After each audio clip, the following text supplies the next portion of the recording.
Hi. Unfortunately, there are no jokes in my text. My apologies for that. So my text is about positions and standpoints in the field of contemporary art and culture. I'm curator at Schunk Glaspalace. That's this building, and actually since yesterday the name is changed into Schunk Glaspalace, and you can see the letters of Schunk on the outside. As in earlier times, it's supposed to be a cultural warehouse now. So not a warehouse for mining stuff, but for culture. Trying to be an interdisciplinary high art institute. It's supposed to be a dynamo for the region of Parkstad, but also in South Limburg. This is also me. This is my little tiny museum here in Maastricht. Is the artist-run space B32 in Bourgonjestraat 32. This is Job, by the way. And this space is like self-organized, non-professional, non-budget. This is the opening of Chantal Ledoux, and our aim is to help starting artists to find a place to show their art, their things, their stuff, their whatever, strange cultural forms of presentation and content. As we are nomadic, we are situated in a squat. So, our logo indicates that there's a 9 and a 3, presenting that we had a former location at Bosstraat. We are doing that for 7 years now. Mainly, I'm doing it for 7 years now, but now there are also other people to support me. And the space is, I think, really interesting because also social contacts belong very much to our concept. I think it's supposed to be a cultural hangout, a place where you can chill, where you have drinks, where you have music, where you find strange person in your cupboard, and for sure the hugest disco ball of Maastricht. Okay, for the concept of activist contemporary arts and for the difference between a high art institution and a low art space, I try to find some images. Of course, the institute is symbolized by the white cube, and this is like a quote of Brian O'Doherty, the person who first conceptualized the white cube in 1972. This is B32, just empty, because it's a space for letting your mind go, to stroll around with your creativity, and to find just the space to do your thing, which I think is really important. Another image that to me is very much connected with subculture and self-organized art, of course, is graffiti. And also the statement is just brilliant, I think, because the ironic note in this makes it even more true. Another very important aspect of subcultural art and self-organization is the direct contact with the public.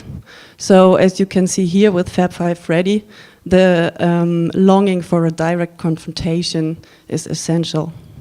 And that is maybe one of the differences or the obvious differences to the art institution. This is Job Koelewijn and an infinitive sign and lemniscate. And for me, it symbolizes in a way all this knowledge that is like locked up in an endless circle within a high art institution. I mean, I don't want to criticize myself, but sometimes I really feel like that. There are several possibilities how activism in art can be understood as I see it. One is just taking over a motive from high arts, adjusting it, like here Agitaps and the 15 minutes of fame from Andy Warhol, and putting it in the outer world, in the outer space, in direct confrontation to the public.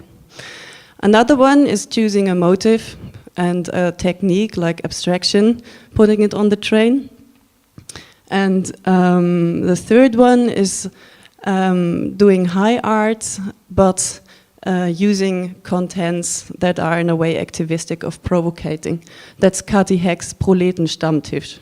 That actually really refers to art world. Yes, all these examples can be also translated into performance. So the next image will show Erwin van Doorn and a group of artists from Eindhoven, and they managed to squat the Van Abbe Museum. And actually they were talking to the director in order to do that, so they can switch off the alarm. But to put the provocation into practice, they came a day earlier. And squatted the inner place, and they had like a 1 week barbecue there. And all this together indicates to me very much that now the positions in the cultural field are at stake. So it's not really defined if you are like a public or an artist, a curator, a critic, a collector, an amateur, and professional. All these roles you can blur, and the positive thing about this, you can announce yourself or appoint yourself in one of these roles. So in fact, you can change your position. You can be an artist too, or like a critic, or the collector. Beatrice von Bismarck wrote a quite interesting theoretical report, an essay about it.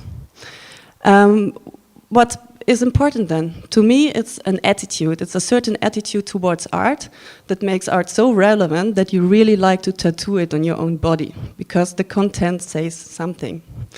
And to me, this attitude you can name in a quite ironic, romantic, idealistic, but for sure challenging way. And that's my point about the activist contemporary art.